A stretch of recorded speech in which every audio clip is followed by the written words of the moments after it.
Élevé à Saint-Jérôme dans la Fierté ouvrière, Paul-André Boucher devient manœuvre à 17 ans. Mais rapidement, il est embauché à la Regent Knitting, un des 3 piliers de l'industrie traditionnelle de la région. Une industrie en perte de vitesse dans une structure mondiale en redéfinition.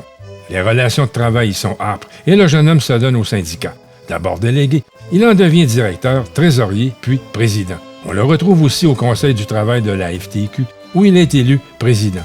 De mal en pis, la Regent finit par fermer ses portes en 1974. Les employés, pour la plupart, n'entendent pas baisser l'échine. Ralliés à l'équipe syndicale, ils lancent Tricofil, la première usine textile autogérée dans notre histoire industrielle. De leader syndical, Paul-André Boucher devient le président d'une usine autogérée jusqu'à ce qu'il la quitte en 1979. On connaît la suite. La trop mal financée Tricofil tombera en 1982, victime notamment d'une pénible récession. Expérience positive s'il en est, Tricofil a permis à Paul-André de poursuivre ses réflexions autogestionnaires en s'impliquant dans l'univers coopératif en tant que coordonnateur du regroupement québécois des coopératives et coopérateurs du travail.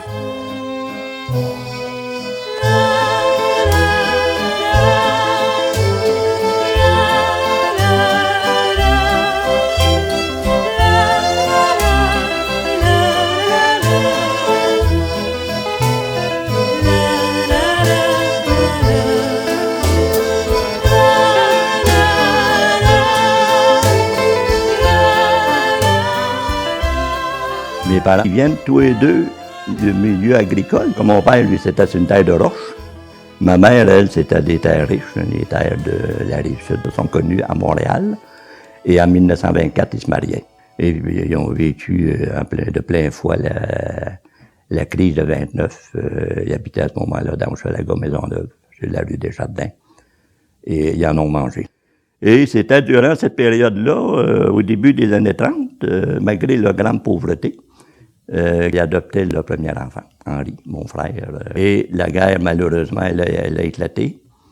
Et Saint-Jérôme était à ce moment-là en pleine expansion. Il y avait vraiment un boom dans l'emploi qui les a amenés à Saint-Jérôme.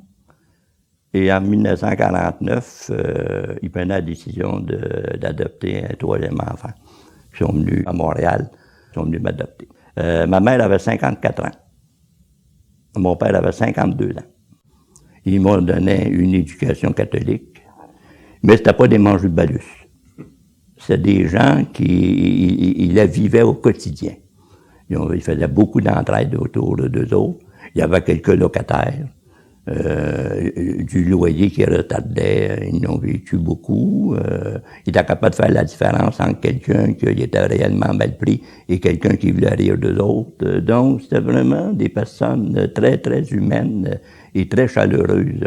Mon père est à manœuvre. Aujourd'hui, on parle de journalier. Il avait bien d'autres talents. Il était capable de bâtir ses maisons. Donc, on voit, mais dans le travail salarié, rémunéré, il était journalier. J'ai commencé dans mon école, à l'école du bois, à l'âge de 6 ans. Et je vais la poursuivre jusqu'à la 5e année. Ensuite, je vais changer d'école à 2 autres reprises, jusqu'à la 9e année. Là, je suis rendu à 16 ans. Là, je veux gagner ma vie. Je veux amener de l'argent dans la maison. Ça, c'était ma préoccupation à 16 ans. Aujourd'hui, ça paraît comique de dire ça, mais à l'époque, là, pas parce que mes parents étaient pauvres, mais je sentais le besoin de faire plus que ma part que je faisais jusqu'à maintenant. Et là, je calculais que j'étais rendu assez grand pour m'en aller sur le marché du travail. Donc, j'avais 16 ans. Je venais de terminer ma 9e année. Ma mère, peut-être plus ma mère encore que mon père. Ils m'ont conseillé, ils ont dit, attends donc, André, va encore à l'école. On dit, tu veux pas aller à l'école, va aux arts et métiers. On dit, t'aimes la mécanique? Vas-y donc, 1 an ou 2, tout ça. J'ai suivi le conseil, j'ai été aux arts et métiers, j'ai passé une année merveilleuse au niveau des arts et métiers. Aujourd'hui, c'est des centres de formation professionnelle qu'on dirait. À l'époque, c'est le même qu'on appelait ça. Quand l'année était finie, j'ai dit à mes parents, bon là, j'ai 17 ans, là, je me trouve un job. Il y avait le Pepsi qui était juste à côté de l'atelier de mécanique où on apprenait notre métier. Ça fait que là, j'arrive, puis je suis accueilli par M. Saint-Germain, qui était le gérant du plan. J'ai dit ça. Ça fait qu'il me regarde, puis il dit, c'est dur, il dit, ici, t'es travaillé au Pepsi, mon jeune. Et il dit, regarde les caisses, dans ce temps-là, c'était des grosses caisses, avec 24 bouteilles dedans. Il dit, tu vois, tu es capable, il dit, il faut mettre ça 7 de haut, là, il dit, la palette. Il dit, ah oui, puis monsieur, inquiétez-vous pas, j'ai travaillé dans le bois avec mon père, je te dis, j'ai vendu ma salade, mais je voulais rentrer. Bon, je vais t'essayer. Il vient à midi 1h. Fait que j'arrive à la maison. Je pense que je n'ai jamais été si heureux de ma vie d'annoncer la nouvelle à papa à un moment que j'avais un job au Pepsi. Bon, ben, on dit tant mieux. Et là, je m'en vais au Pepsi, puis j'ai commencé effectivement dans l'après-midi et j'ai travaillé 1 an de temps. L'été, ça a été pas pire. On avait l'hiver, on faisait des 50 heures par semaine, puis mais l'hiver, on faisait 20 heures, 25 heures par semaine. 70 cents de l'heure. C'était pas bien payant. À un moment donné, je monte en grade. Il dit, tu vas embarquer sa machine, il dit, puis surveiller, il dit, les bouteilles. Mais je suis fier. J'embarque sa machine. C'était une chaîne, là. Je reçois ma paye la semaine suivante. Même salaire. 110 cents de l'heure. Alors, ça marche pas. J'ai plus de responsabilité, puis j'ai le même salaire. Fait que je parle à M. Saint-Germain. Il dit, je t'étudie qu'il y aurait une augmentation. J'ai dit non, mais j'ai dit, je pensais que ça venait avec. Non, il dit, c'est ton salaire. Si t'es pas content, il dit, tu sais que c'est à faire. Ça fait que je lui ai pas dit un mot. Je continue à travailler. Là, j'ai dit à un moment, il y a une autre, là, j'ai dit au Pepsi. Il dit, ben, 17 ans, elle dit, il faut que tu trouves un autre job. Elle dit, elle est plus payante que ça. Non, après là, elle dit, la voisine, elle dit, son mari, elle dit, travaille à l'usine, elle dit, il embauche. Elle dit, il faudrait que tu y ailles donner ton nom. Ça fait que j'ai dit, oui, je vais y aller. Fait qu'une journée que j'étais libre, j'ai été accueilli par le gérant du personnel à l'époque, M. Girardeau. Sur le lendemain, il appelait un moment, puis il disait, votre garçon, bon, il faudrait qu'il rentrerait. Fait que le lendemain, à 8 heures, j'étais rendu au bureau du personnel, comme on l'appelait à l'époque, M. Girardeau. Et là, il m'a dit, venez avec moi, il dit, je vais aller vous présenter, il dit, votre contremaître. Là, tu as le département des piqûres, en français, et puis le charge. C'était d'ailleurs, quelques années après, c'était une des responsabilités syndicales où on a fait franciser les postes de travail. Donc, j'étais rentré à l'origine officiellement autour du 7 juin 1964. Et l'usine d'origine devait fermer ses portes en 1974. Ce qui a fait que j'ai fait 10 ans, là. Mais on n'était pas loin de 2000. Je dirais, là. On est parti dans, d'après moi, il faudrait les compter, mais d'après moi, une bonne quinzaine de départements. On est en 64, ça veut dire qu'on est l'année suivante de la grosse grève 63. L'émeute qu'il y avait eu, les vitres avaient été cassées, la séquestration du contrôleur financier avec un autre à l'intérieur de l'usine, une coupe d'auto renversée. Je travaillais au Pepsi à ce moment-là. Puis quand il y avait eu effectivement l'émeute, la fameuse journée où les vitres avaient volé puis tout ça, où il y avait une couple de 1000 personnes, c'était pas juste les travailleurs de l'usine, mais il y avait les travailleurs de d'autres usines qui s'étaient joints aux travailleurs de l'usine, puis pour les appuyer puis tout ça. Le maire s'en était mêlé, à Saint-Jérôme, le maire Desjardins à l'époque, donc c'était vraiment, ça avait brassé, puis pas à moitié. Et il y avait le journal L'Écho du Nord qui avait fait une grande couverture de tout ça. Et moi, je me rappelle, la semaine suivante, le journal était sorti et on l'avait, quelqu'un avait été le chercher au Pepsi, puis on l'avait feuilleté, tout ça. Mais la très forte majorité, ils ont raison, ça n'a pas d'allure de faire rire d'eux autres de même, puis il n'y avait pas le choix, puisque si tu veux. Et moi, je faisais partie d'eux autres aussi, je me disais, oui, on s'en est une tête. D'ailleurs, au Pepsi, pas longtemps après que j'ai eu quitté, ils se sont syndiqués, parce que Puis si les conditions étaient dures aussi, en désespoir. Puis j'ai commencé tout de suite à aller à l'Assemblée générale, puis j'ai commencé tout de suite à aimer le syndicat, puis à trouver qu'il défendait bien les travailleurs. L'année suivante, c'était un monsieur âgé qui était délégué, et il est tombé malade.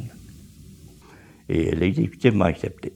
Fait que, donc, quand il y a eu la grève en 66, j'étais délégué à ce moment-là.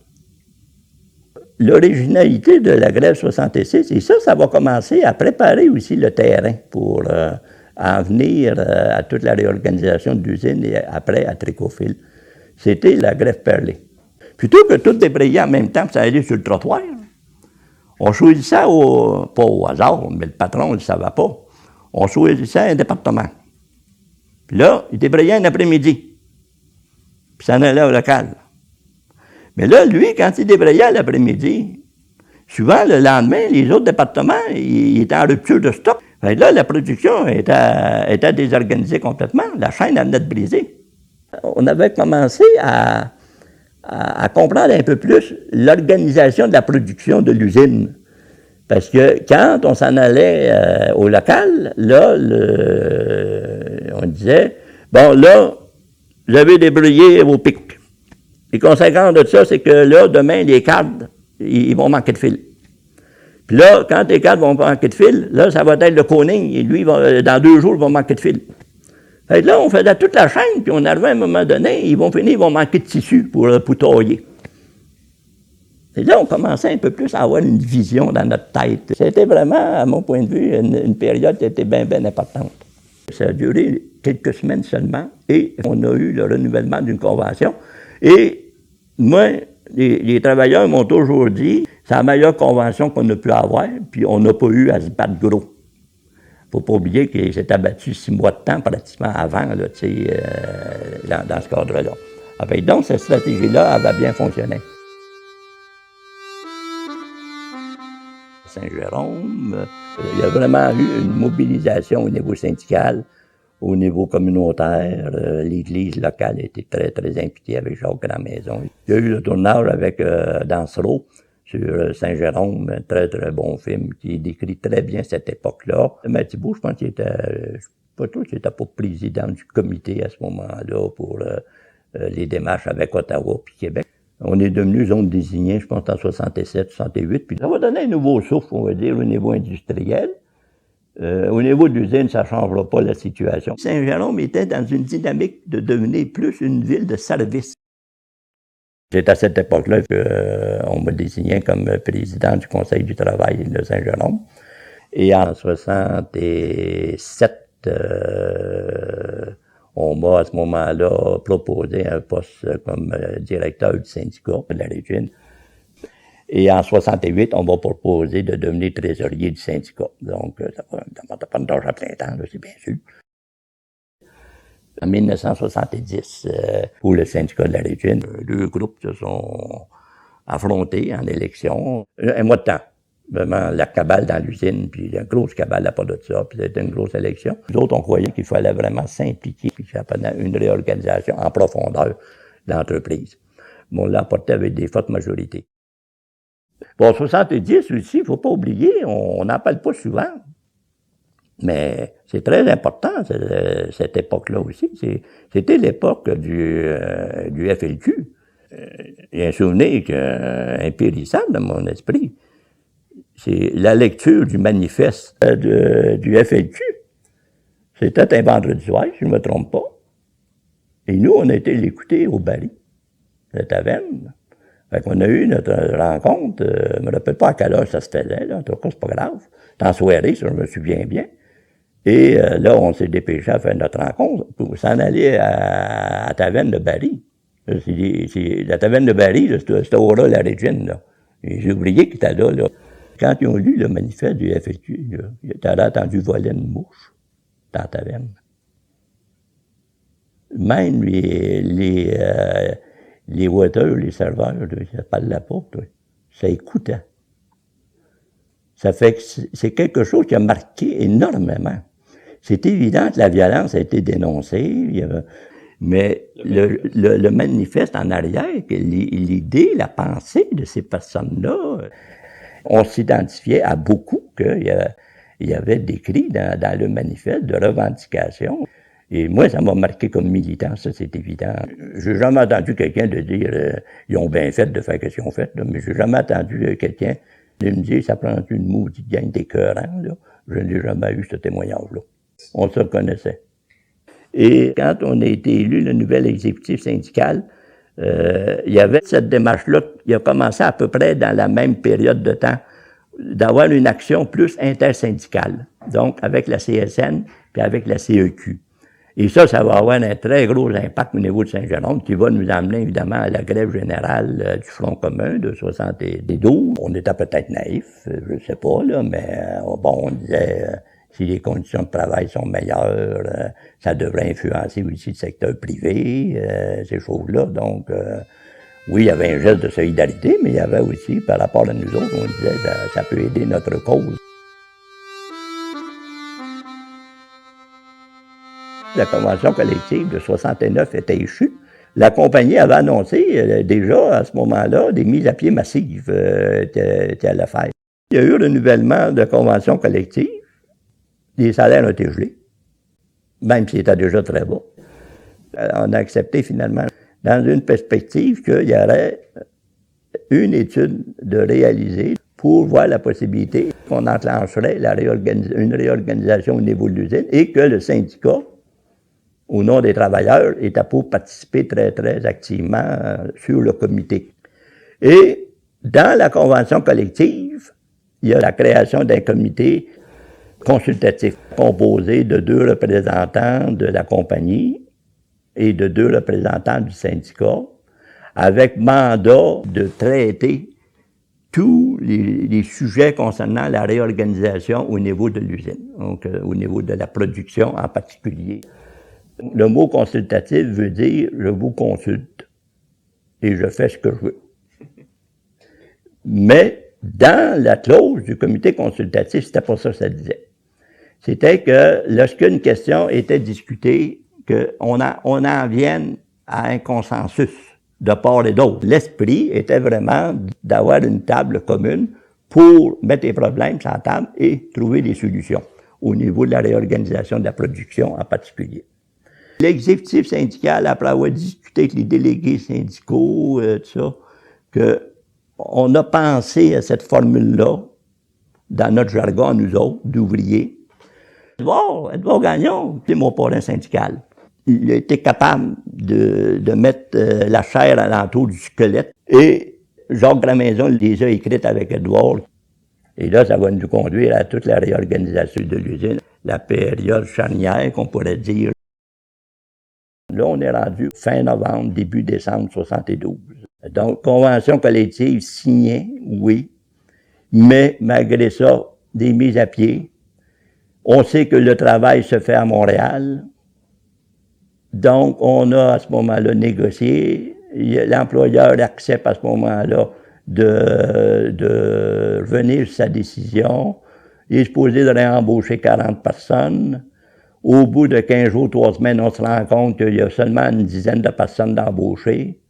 On se rend dans le bureau du président à l'époque, Marvin Glover, puis on dit l'entente n'est pas respectée. On dit respectée. Ben, on dit non. Là, la peur l'a pris, il est parti. Puis il a sorti par la petite porte de côté de son bureau. Toute la production s'est arrêtée. On s'est ramassé à la cafétéria en bas. Et l'occupation de l'usine a commencé là. Ben, elle va durer 3 semaines de temps. C'était une occupation qui se vivait 24 heures par jour. 7 jours par semaine. On avait des équipes, comme de raison. Le monde couchait à l'usine, tout ça. On s'est organisé des lits de camp, etc., etc. Bon, on passe tout. Durant l'occupation, il y avait des négociations. On a travaillé pour rétablir les ponts avec Glover, c'était bien évident. On savait que Glover, lui, avait porté plainte à la SQ pour occupation illégale de l'usine. L'autre activité qui a été faite, c'était que, effectivement, on a commencé à faire des visites de département à département. Donc, des couturières qui allaient découvrir la teinturerie, le tricot, et l'inverse. Et ça va nous donner le dessin de dire que quand l'usine va fermer, 2 ans plus tard, là, au moins, quand on parlait de l'usine dans son entier, on savait de quoi qu'on parlait. Au niveau de Saint-Jérôme, on a organisé pendant 2 dimanches, je ne me trompe pas, des visites guidées. Donc, de nos familles, de nos amis, du monde en général. Je pense qu'on peut dire que ça a eu un impact très positif de décloisonner le syndicat local, le syndicat de l'usine, pour amener la population à se solidariser à lui. On a réussi à rétablir les ponts. Jacques Gramaison, encore là, avait joué un rôle important pour nous aider. La fin d'occupation s'est faite l'avant-veille de Noël, quelque chose comme ça. La proposition, elle a été acceptée par 80% environ des travailleurs et des travailleuses.